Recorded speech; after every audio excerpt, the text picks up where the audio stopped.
84 days reading ஜர்னியில் நம்ம 65ஆவதாக பார்க்க போகிற புத்தகம் மராம்பு. இந்த புத்தகம் நசீமா ரசாக் அவர்கள் எழுதியிருக்காங்க. இந்த புத்தகம் ஒரு வெளிநாட்டுக்கு வேலைக்கு போகிற பெண்ணோட கதை. இது ஒரு பெண்ணோட கதைன்னு சொல்கிறத விட பல பெண்களோட கதை அப்படின்னு சொல்லலாம். ஏன்னா ஆடு ஜீவிதம் அப்படின்னு ஒரு படம் வந்தப்ப வெளிநாட்டுக்கு போகிற ஆண்கள் அங்கே இந்த மாதிரி கஷ்டப்படுறாங்க அப்படின்றத நிறைய பேசு பொருளாயிருக்கு. ஆனால் இதே மாதிரி பெண்கள் வெளிநாடுகளுக்கு வேலைக்கு போய் அங்கே அவங்க அனுபவிக்கிற கொடுமைகளும் சரி, அவங்களுக்கு அங்கே நடக்கிற சிக்கல்களும் சரி, பெருசாக இங்கே பொதுவெளியில் பேசப்பட்டதில்லை.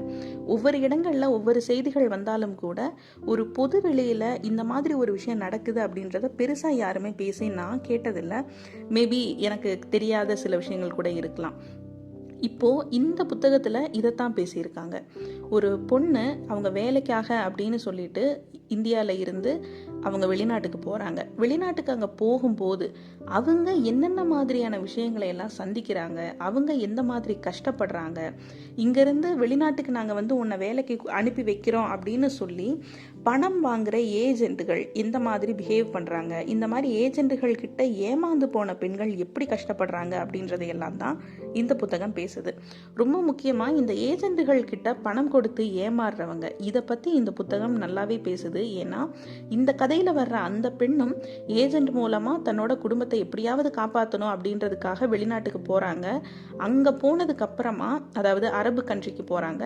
போனதுக்கு அப்புறமா அப்போ தான் அவங்களுக்கு தெரியுது அவங்க டூரிஸ்ட் விசாவில் வந்திருக்காங்க, அவங்களுக்கு இங்கே ஒர்க்கிங் விசா இல்லை அப்படின்றது.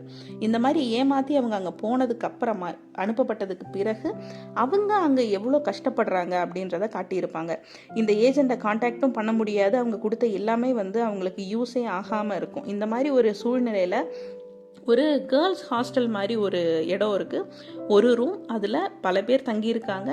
அங்கே இருக்கிற பெண்களுக்குள்ள அவங்களுக்குள்ள இருக்கிற அந்த அன்பாக இருக்கட்டும், ஒருத்தருக்கு ஒருத்தர் விட்டு கொடுத்து நடந்துக்கிறது, ஒருத்தருக்கு ஒருத்தர் ஆதரவாக இருக்கிறது அப்படின்னு சொல்லிட்டு பெண்கள் உலகத்தையும் இதில் ரொம்ப அழகாக காட்டியிருக்காங்க. ஏன்னா எப்போவுமே பொதுவெளியில் சொல்லப்படுற விஷயம் ஒரு பொண்ணுக்கு பொண்ணு தான் எதிரி அப்படின்னு சொல்லுவாங்க. இந்த புத்தகம் படித்தா கண்டிப்பாக அந்த விஷயத்தை மாற்றிப்பாங்க அப்படின்னு எனக்கு தோணுது. ஏன்னா இங்கே ஒரு பொண்ணு கஷ்டத்தில் இருக்கும்போது மற்ற பெண்கள் தான் உதவி செய்கிறாங்க, மற்ற பெண்கள் தான் அதை புரிஞ்சுக்கிறாங்க, ஆறுதலாக இருக்காங்க, கூடையே நிற்கிறாங்க. இந்த மாதிரி நிறைய சிஸ்டர்ஹுட் சிச்சுவேஷன்ஸ் எல்லாம் இந்த புத்தகத்தில் ரொம்ப அழகாக ஹேண்டில் பண்ணியிருக்காங்க. ஒரு நல்ல புத்தகம் படித்த ஒரு திருப்தியை இந்த புத்தகம் நமக்கு கொடுக்கும்.